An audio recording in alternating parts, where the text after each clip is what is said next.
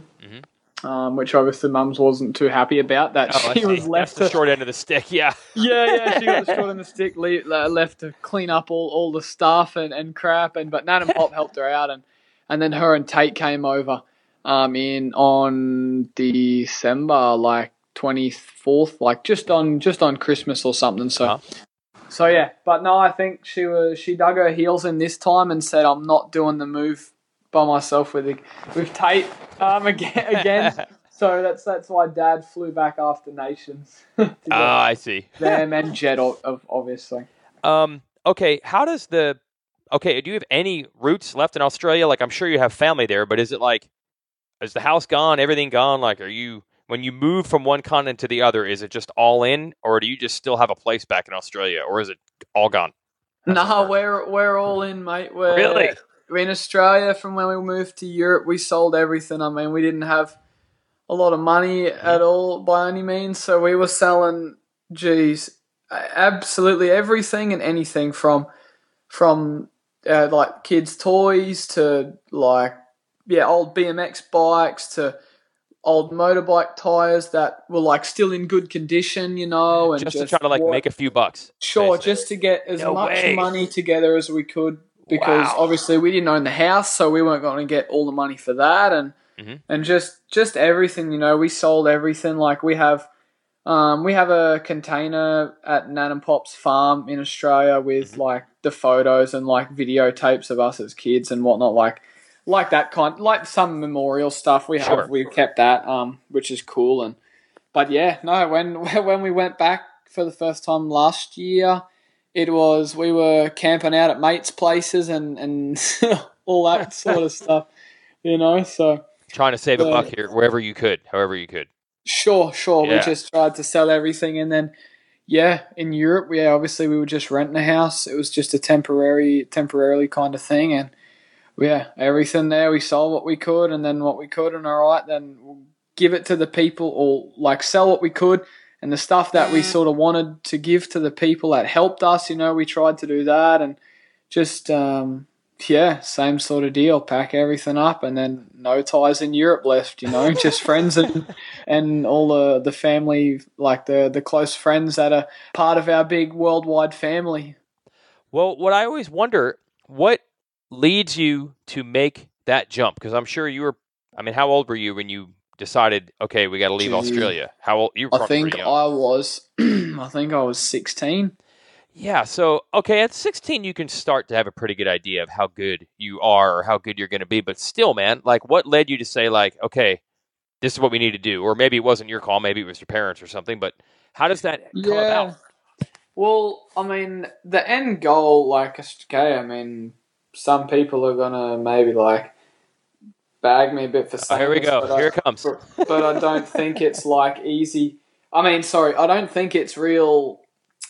Yeah, everyone can kind of see that the motocross industry in Australia, it's not exactly booming, let's say, they're not exactly making livings, a good living out of it, and just, it's not what it used to be, or it's nothing compared to American and European motocross and supercross, it's quite a couple leagues behind, and we looked at how our best way was to get to America, and obviously we've seen a lot of Australians going over directly to America, and more or less everyone that went straight to America, bar one or two guys, I think, ended up coming home. They weren't real successful, in America, where, Reedy, Metcalf, Burner, all them boys, like McFarlane, he went to Europe as well. All those boys, they went to Europe first and then on to America, and they've had the most success. So we thought, obviously, there's something to be learned in Europe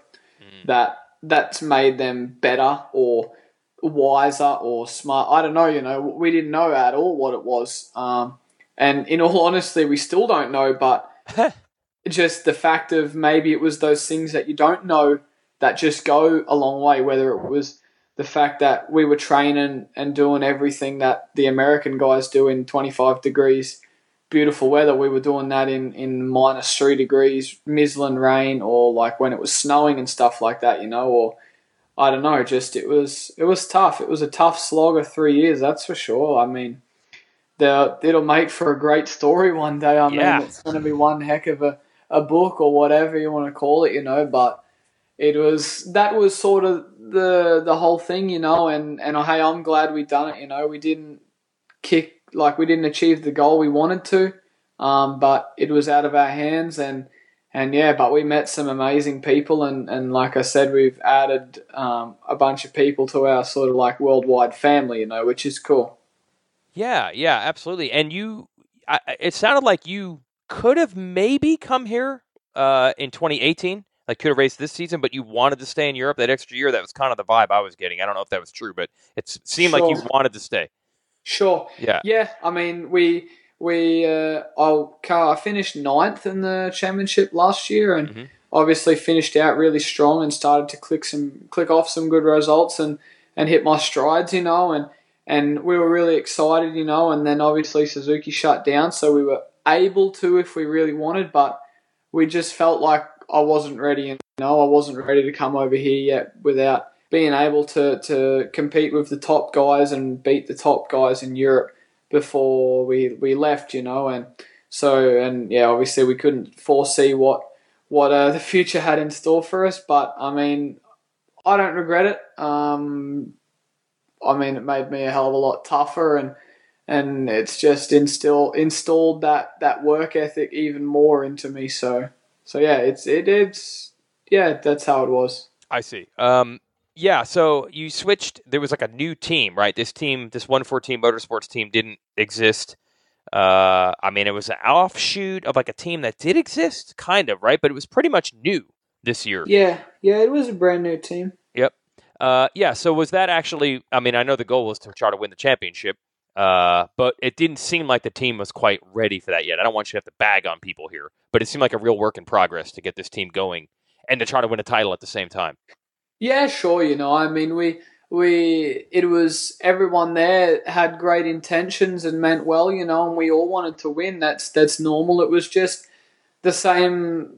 End of the day, the sport, it's a lot about the rider as well, but at some stages it just comes back to, budgets, like we had maybe a quarter of the budget that the factory teams had, and we were trying to, chase a world title with a 3-man team, pretty much. It was Really? one mechanic, yeah. We had another guy who was doing our engines and doing the mapping and doing like all the electrical stuff, so he doesn't have as much time to develop and stuff, like here at GEICO we've got an engine guy working from 9 till 5 finding horsepower. We've got a wire, like a mapping guy doing the same, working from 9 till 5 to find better mappings and stuff. We got a suspension guy working 9 to 5. So it's just, we couldn't really, I guess, compete with just the factory teams, as much as I tried my best and worked my ass off. Just, it was difficult, I mean, we actually improved a lot towards the end of the year after I just had multiple injuries. And we were able to compete with the factory guys and beat them. As well, so that was pretty cool for me to know on the bike I was on, to be able to beat those guys and know, obviously coming from Suzuki the previous year, knowing what a factory team is like and how they work and all that kind of stuff that goes with it, to know I was able to beat that on a privateer bike. It was, pretty cool, and then obviously at Nations we shown what we could do more so on a factory team and a factory bike, Dude, it looked like to me, watching you at the Nations, I think you were behind Plessinger maybe the second lap of the qualifying race on Saturday. And I was like, dude, this guy wants to go. Like, the track was super one-lined, but you were trying different lines anyway. And then Ferrandis was ahead of you at the end, and there's no need to hang it out and win the qualifying race. I mean, you've lived this GP thing. You know that Saturday is only, so important, not the most important thing. But, dude, you were hounding Ferrandis to the end. It really seemed like, I don't know if it's because of your first race here or first race on that bike, or maybe that's just the way you always ride, but I was like, dude, this guy is not taking this qualifying race lightly.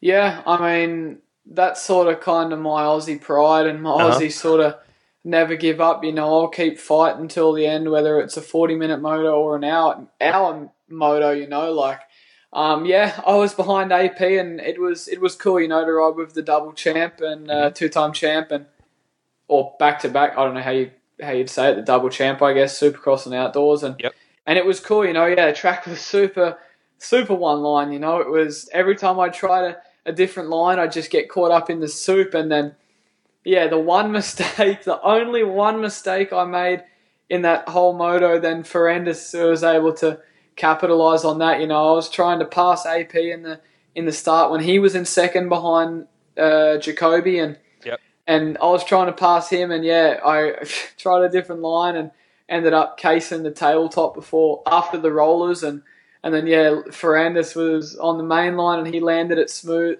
clean, and just got the drive and to come down to the wire to be right behind him, not able to pass him. I was like, man, if I didn't have tried to pass him, I would have won it, because I think Aaron, he had a crash or something like that. I didn't quite see it, but I mean, that's not how you want to win. You don't want to win because someone crashes, you want to beat them fair up and square, And then you did really well, obviously, on Sunday. And actually, when your job was done, the team was leading in the points. I mean, what were the expectations, at least in your mind, of the team coming in? Because suddenly it was like, wait, they could win this. No, tell me about it. I mean, hey, it would have been awesome to get on the podium, but I had to bring my feet back down to the ground. And I remember I said in the press conference, we'd be happy with the top 5. I mean, the Mitch and Kirk, they've done awesome. And hey, we didn't get on the box, but at the same time, that's just one thing that you have to take into consideration. They've brought over and you drop them into the big pool with all these sharks. You had, I don't even need to list all of the guys they were racing. They're all freaking gnarly dudes, and they're the sharks of the pond pretty much. And you brought sharks from Australia. Yeah, That's a they had lot probably smaller not raced pond. most of these guys before. Like Mitch Evans, had he ever raced most of these people that he were? Nah, he's No. never raced any of those dudes. Like Yep. he's only 1 year older than me or something. Like Mm-hmm. he's similar to my age, and yeah, we grew up racing together. And then you're throwing him in with like Paulan, Tomac, Barsha, Hurlings. The list goes on. Coldenhoff, all like Van Horbury, all factory dudes, and like, they're freaking they know how to hold that thing south and. We done awesome, and hey, we were fourth, so that's better than what we were last year. As far as I'm concerned, it's an improvement. We're looking forward to next year, and yeah, I mean, we did the best we could, So Yeah, and plus, folks in the United States, it's fairly equally matched, the 250 class, with a lot of different teams. But dude, those Huskies and KTM's in the MX2 over there, they have to be insane. They have to be insane. How good those bikes are, and that's what you're up against. Sure, yeah. So here, when you first got on the GEICO bike to race it at the Nations, or even that one day of testing, is it significantly different than what you had in Europe, or is it a Honda's a Honda? Yeah, sure. It's still a Honda, but at the same time, like we run Renthal bars and they run Pro Taper, so they did their best to convert Renthal bars to what the Pro Taper like the most similar to that, like the conversions and stuff. But it's always just a little bit different, and like a lot of the racers would understand, if you run Alpine Star boots for 2 years or something and then you switch boots, it's going to take you a little bit to get used to them, Same thing with bars, different triple clamps and all just little bits and pieces of like gear shifters, different gear shifters and just all the little bits and pieces they take. Feeling sweet as on the bike, like it's just, and even at Nations I was feeling good, for one day of testing on the bike, and then all right with the suspension we sort of nutted out in one day, and then we still were testing on Saturday, and then Sunday it was just like top notch, it was the bee's knees, so it's it was good, and I mean the team over here, everyone works so fast, everyone's all hands on deck, so that's a massive help, and they did everything they could in the short amount of time we had to get me comfortable and stuff, and they killed it, Everyone here could not believe how bad Team USA struggled on what was supposed to be their home track, but everyone says, yeah, but it seemed like Europe. So okay, you raced GPs. Did it seem like a Euro track? Did it seem comfortable from what you dealt with the last 3 years? Yeah, for sure. I mean, it was weird. It was, in my opinion, similar to somewhat a winter day in Europe on a sand track, just due to the fact that they'd steamrolled it sometime during the week before, and you had that rock hard sort of shiny base, and then it would sweep up into big soft spudgy sand berms. So like you were always trying to twinkle toes it and stuff, but that's definitely one thing I have to say that I was a bit disappointed in, was the fact of how hard the American fans and how hard the social media, they build up all their guys and they say that they're going to blow Europe out of the water. And then, they did. Yep. But the thing that I was disappointed about was as soon as they didn't fulfill that, or those guys, I mean, AP had a bad day. It was just a bad luck day, and same for the rest of the guys. It happens, and then after that, they just straight away bag, and I'm like, guys suck, they're not the same as they were like years ago in the Villapoto era and blah, blah, blah, I mean, they don't show much faith and loyalty to their guys. I mean, if you want to win with them, you got to lose with them at the same time, so I was sort of like, man, that's just the typical American keyboard warriors, like, they're one day with them and then the next, they don't want to be seen with them. It's like, come on, man. They talk about their American pride for their guys, and then they just that was pretty a palm to forehead moment for the American fans. I mean, obviously there was still guys that stuck with them.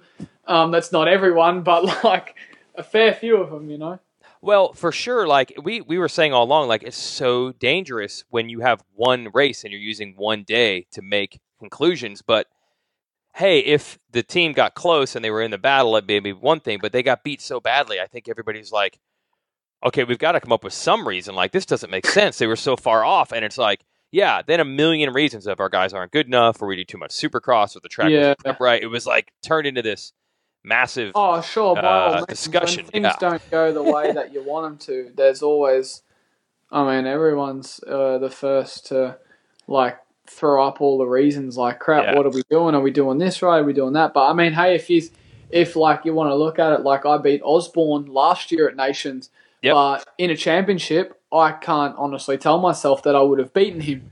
You know. Like, and same this year. Plessinger's, he won both titles and he won the outdoor title. I can't say if I was at the Nationals that I would have won the title, you know. I'm training to do that. I'm training to beat him, and I'll try, like, or whoever it is, I'll train, and I'm trying to beat them. That's the same as everyone's doing. But, you know, the Nations, it's just a special event, and yeah, different things happen, whether the change or the track or the weather. But, yeah, it's been and done. Dude. What are you, a politician? This is really well said. Very nice. Very, very good. Not ruffling any feathers. I like that. You could we're call all your shots right now if you wanted to. Yeah, for sure. But, that's just... I've experienced it this year, you know, like the start when I had injuries and whatnot. It's the same. Everyone's got their reason and why you're sucking, and it's sort of like no one really knows the true story. I've just experienced it even more over here now. Like, we've seen after Nations, next weekend was Monster Energy Cup, and then the weekend after that was Straight Rhythm. Yep. And now everyone's straight into, like, everyone's had their time off, and they're all straight into Supercross training, you know. So it's sort of like, man, those dudes, they didn't have any time off this year. They're, like, just done racing all year, like, flat out, you know. Yep. So it's sort of like, you can understand, like, hey, they're maybe just tired and they're just burnt out. You know, you don't know the full story, you know. Okay, so yeah, you mentioned the Supercross training thing. So that has begun. Now, so that's the decision you have to make. You made the move to go to Europe early. You wanted to stay that third year, but then we all know that there's Supercross skills you have to get. So first of all, how much background do you already have in Supercross? And then second, how is it going now that you're doing it here for the last week or so? Yeah, it's pretty good, you know. I'm enjoying it. It's fun. The last time I rode Supercross was 4 years ago in Australia. So it was a while ago, but no, I'm enjoying it. You know, I'm not doing anything crazy. I'm not setting records. I'm just out looping all the jumps and just getting comfortable again. You know, the teams, they've given me a great base setting on my bike, and they're just letting me just go to just some different tracks, you know, just find my feet and get the bearings back again. And yeah, the bike's awesome, so that definitely helps a bit. But no, I enjoy it. I kind of think my style suits Supercross. Let's say I'm more of a technical rider, and I feel good now and stuff. And yeah, like I said, not doing anything crazy, not setting land speed records. So yeah, we'll see how we go at the first round of Supercross, I guess. Yeah, so you rode Supercross 4 years ago in Australia. Like, what is the Supercross upbringing there? Is it like legit? Does it seem like, I was raised with a Supercross background, or is it totally different compared to what you're doing now? Yeah, it's somewhat like Australia's definitely American influence. Like when I grew up, it was definitely more American influence than it was European. Mm-hmm. So we always did like Supercross, the tamed down Supercross after the pros, like at the Supercross time of each year in Australia. You know, we just go and do like the stadium crosses and stuff like that. And then 4 years ago I did the Supercross series, which was on the same tracks as like the pros and stuff are riding, but it wasn't a full season like you guys. I think it was maybe I want to say like 6-8 weeks, mate. Oh, even that 6 weeks. I want to say 7 weeks being generous. But you're still doing it, and honestly, it's not like 12-year-olds over here in the U.S. are racing Supercross amateur every weekend either. Maybe they will now; they have more of them, but it's still something, right? Sure. Yeah. So we did a little bit. You know, like growing up, we just had a little jumpy track in our backyard. So nothing special, nothing over the top, but. Yeah, I guess it's the same principle of seat bounce and stuff and whatnot, you know? Okay, so, yeah, when you go to Supercross this year, do totally look at it like I just need to learn? Or could you get to the point between now and whenever you start? I don't know if you're starting in January or East Coast. You probably don't even know. But Yeah. do you think you get to the point between now and whenever you race of like, hey, I could try to win races? Or is that not even on the radar in Supercross for you? Hey, I mean, nothing's impossible. All right. If you're telling me that now, that's what we came over here for. I'm not here to. I didn't want to come here just to fill out spots on the gate. I mean, that's everyone's goal. I mean, of course I want to win, but we're not worrying about a result at the moment. We're just worried about myself, just doing my own thing, trying to get better and better, comfortable in the whoops, faster through rhythm sections, just all the little things, and then we'll just work as hard as I can do. We'll work our butts off and do everything we can, and whatever the results are, the results are. If we're 20th, then hey, we still got some work to do. If we're 5th, then hey, that's good. Don't lose our heads. Just keep building and or whatever. Or if you win right off the rip, right? Or if you win right off the rip. Yeah, sure. Then if you win right off the rip, I mean, that's a pretty sick little start to your American career, but keep your feet on the ground, son. You mentioned, the American influence over there. So this is what I always want to know. Even way back, like 20 years ago, Chad Reed was saying, I watched Jeremy McGrath growing up, and that's what I base my riding style on. But like how? So how do you actually watch the American stuff? Is it on TV? You just see it on YouTube? Yeah, how does it work? We get the ESPN stuff. Like I remember, like the memories of watching American Supercross as a kid was, we would all the dads and stuff, like our mates, we'd invite friends over and we'd get the ESPN on and or sports or Fox Sports, like Australia has that, and we'd order pizza, and back then, honestly, I was just happy to get pizza, like I was stoked to have Supercross night because that meant we got pizza, so I was like, yeah, sick, like well, when are these Supercross nights happening more often, so we could have more pizza. And then, in all honesty, I probably didn't sit down and watch full main events till I was like 14, 15, like back then it was like, I honestly didn't watch it so much on TV, like it was strange. It was like I was interested, but I was a kid. I felt like there was other things to be doing, Yeah, but you were still focused on yourself. Like you were racing and riding anyway. It wasn't like your only interest in the sport was what you saw on TV. You were doing your own deal. Yeah, exactly. Yep. I mean, it wasn't back then. It was by all means nowhere near as serious as what it is now. I mean, we sort of just took it step by step. So I always wondered that. Like the internet, though, has to have changed that even more. Like you have it on TV, but dude, you can see stuff on YouTube. I'm sure you're following all the dudes on social media. It's not hard to see how it all works over here, even if you're not living here. Yeah, sure. I'm trying to YouTube East Coast main events from this year, but I can't find nothing bar one round and then the highlights reels. Yeah, they're pretty good nowadays. That's the problem. They're good. Yeah, and trust us, we want to look at stuff for the same reason. Well, different reasons, but dude, they got the Gestapo out. They don't let that stuff go. Highlights aren't helping, are they? I'm just like, highlights, man. I don't want to see someone ride for 5 seconds at a time. I want to see the main event. I'm struggling on that. I found a heap of West Coast rounds, but East Coast is what I'm trying to sort of scope out. Yeah, and then whoever posted those West Coast ones is probably going to be in jail soon. They're going to find this guy. Yeah, probably. Or it's just some guy videoing it off his Samsung Galaxy from the top TV row, from the top row in the stadium or something. Does the team have their tapes from practice and stuff, or is that gone? Yeah, I'm being lazy. I got to go and get all the and study them. I just haven't got doing it yet, so that's probably my fault. You just got here. You got like months. You got months. I need to get one of them hard drives with terabytes or whatever on them.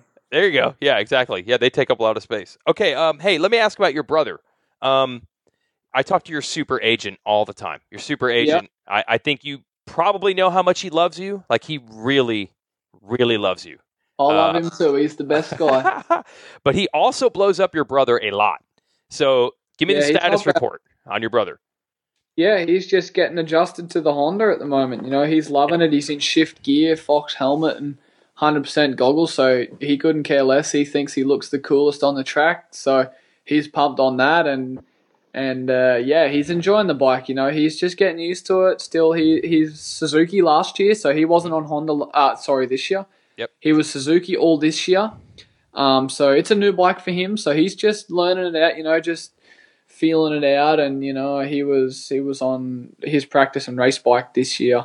Were pretty much identical. So switching between two bikes that were identical was a big key in his sort of progression out this year. And how come he did so well. So he's just getting used to it, new bike. It's figuring out where the sweet spot on everything is. But no, he's enjoying it. He likes the American life. He's got a sweet, intense mountain bike. We've been hooked up with intense mountain bike. So he's going mountain biking and stuff with me. And yeah, he's loving it. I mean, what else can we say? We're living the dream. Are you worried that you might have to battle him? Like, I don't know what years this will be, 3-4 years down the road, maybe 450 class.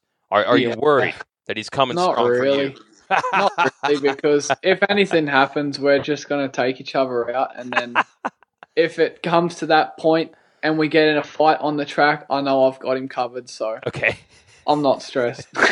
Big bro's got it. I think big bros always hold it down. I think they always think, I don't know.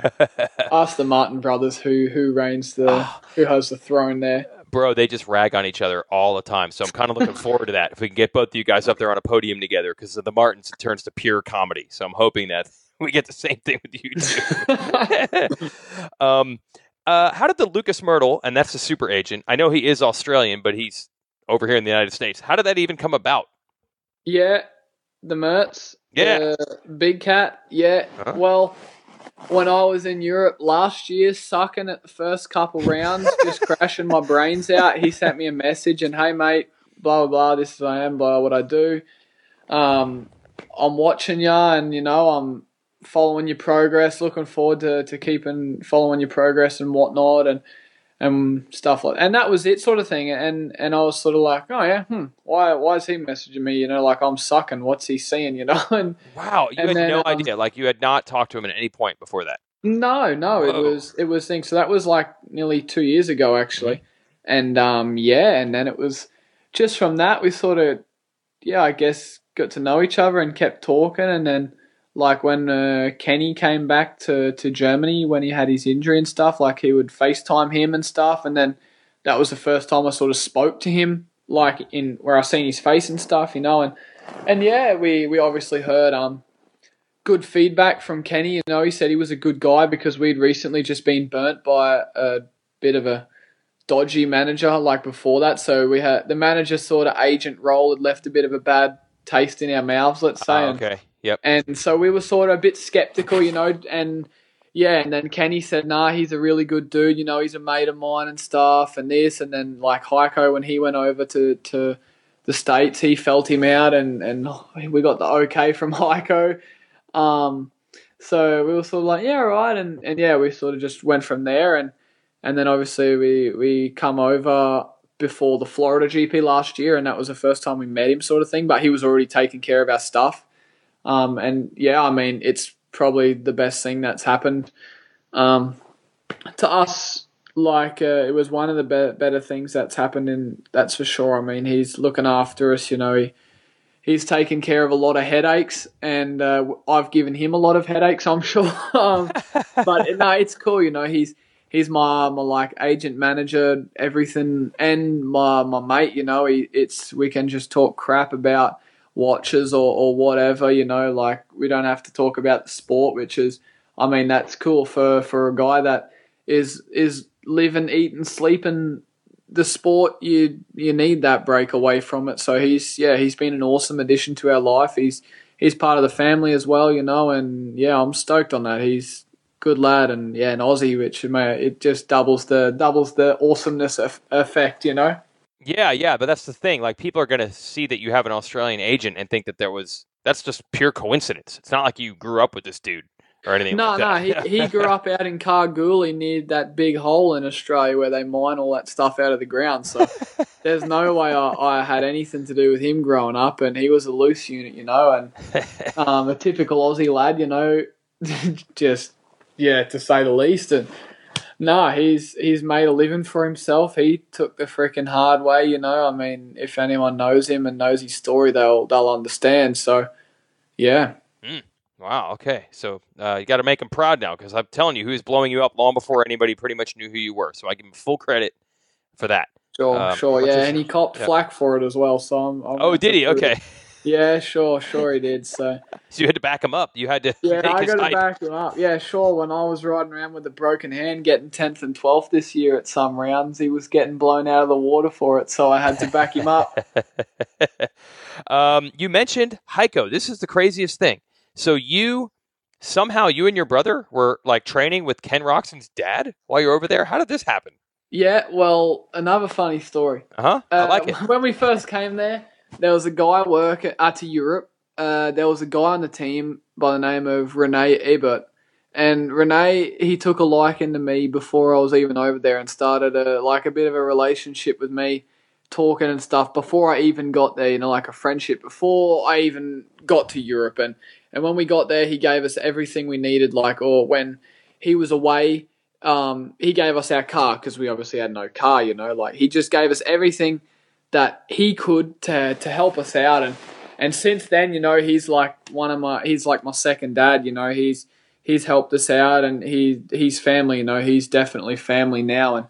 And anyway, he's together with Kenny's mum, Steffi, and and then he sort of got us into knowing GEICO, I guess, and wow, and yeah, sort of went from there. And I mean, I guess GEICO obviously must have liked me as a person more so than a rider, and just seeing, I needed a bit of guidance, as I had no clue. I was coming from school and being a boxer, so I mean, and it was a hobby, I guess. It wasn't like I am now, where I'm training every single day, bar Sunday, which is still a recovery cycle. And so he helped me out with basic stuff, like I could flat out do 30 push-ups or whatever it was, and yeah, so he built me up a bit and helped out. And then ever since then, it's just been like my German family, and I lived there for let's say, nearly 3 years.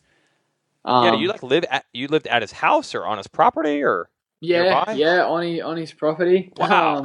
With GEICO, and with his kung fu English at the start, and then I picked up a bit of German and stuff, and yeah, his English got better.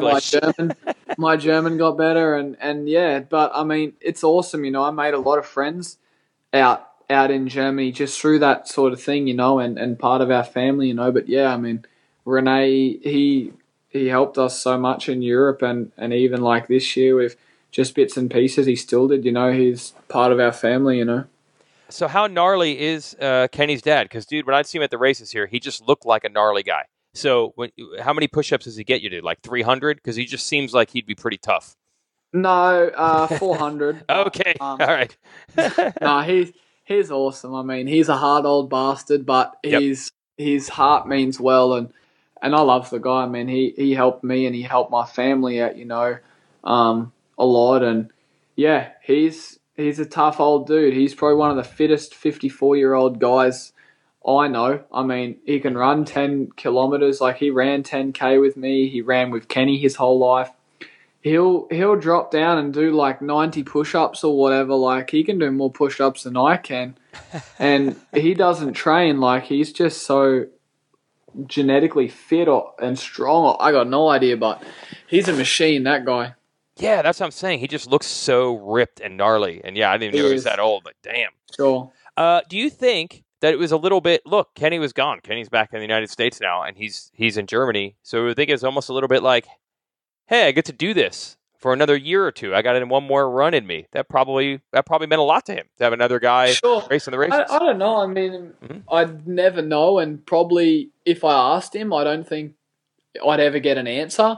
But yeah, I don't know. Maybe he missed it. Maybe he didn't. He just sort of liked me as a person, or I got no idea. There's so many things he does that I question, and no one really knows why he does it. So yeah, I'm not even going to bother wasting time trying to find out why. You're just glad he did, right? Yeah, exactly. Yeah. Yeah, that's awesome. So do you and Kenny know each other? Like, hey, now you're both Honda guys and you're both in the U.S., but did you two really know each other much?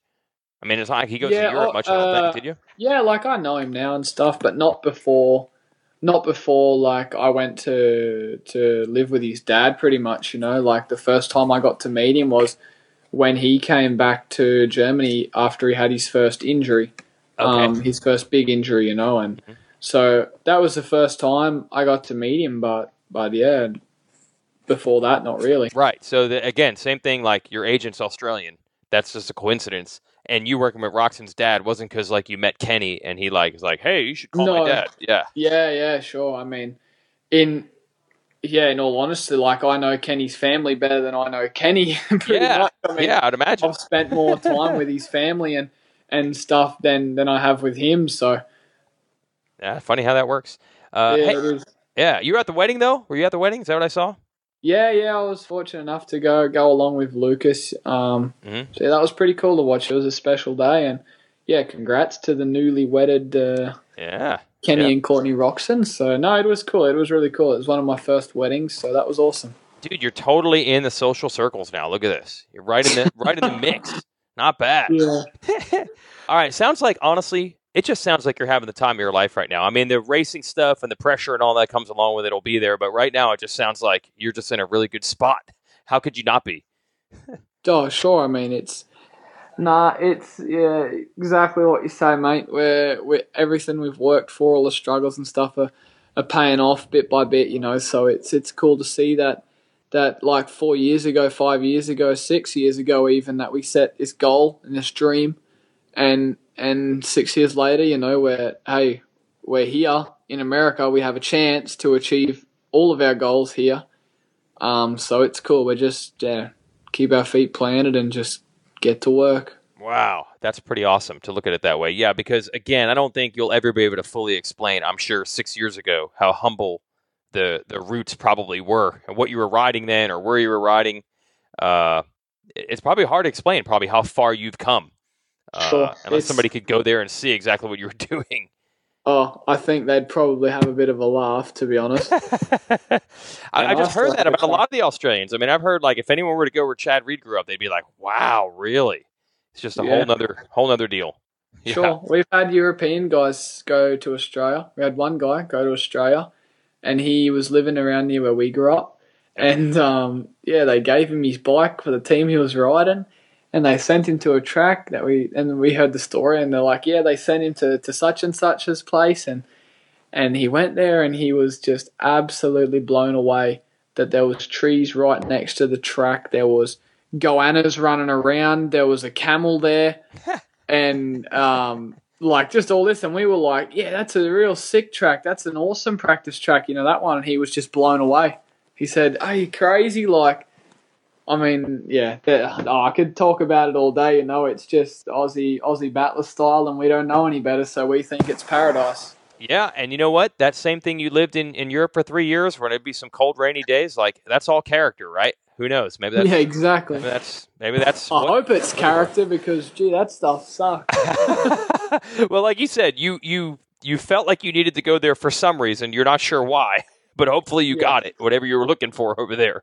Yeah, exactly. Well, this has been great, man. I mean, you and I didn't even know you knew anything about. I never know how it works. I'm like, oh, I'm with Racer X, and you seem to be pretty clued into the scene. So I never met you. We talked for 10 minutes. Seemed like a good dude. So I was like, let me dial this guy up now that he's settled in. So I appreciate the time. Hey, thanks for taking an interest into me. Yeah. Well, it's a big story. We'll see if you're still cool once the races start, though. We'll see what happens. Sure. Sounds good. Well, there you go. He's definitely cool. We'll see how the results go, but he definitely seems like a cool guy, and we'll see how he and his brother do now that they are part of the American racing scene. As always, thanks to our sponsor, Yoshimura, 63 years of research and development. Check them out, yoshimura-rd.com, and get a cool exhaust system for whatever type of bike or ATV you ride, because they have it. And we also have the new fall collection at racerxbrand.com, including the awesome t-shirt. Buy it or I will play the theme song again. You don't want that. I've been told we have sold like a whopping 8 of these t-shirts. So the money is starting to flow, and 7 of the t-shirts were bought by myself. Somebody actually used Steve Mathis's Pulp code to get 20% off the Exhaust Podcast t-shirt. Seriously, I'll give you the discount. Use Exhaust in all capital letters, and we'll get you 20% off anything on the site. Or don't, and just pay us more money. Whichever way you want to do it. It works for me. That's it for our show. We will have Jeremy Martin next week, and I've got a Shane McElrath podcast lined up. Go ahead, other podcast people. Go ahead. Try to call them and do as good a job as me. There's like 19 other podcasts out there now, so I guess I'm giving away next week's lineup. I got to be careful. Jeremy Martin next week. Thanks to Hunter Lawrence. Thanks to you for listening. Talk to you soon.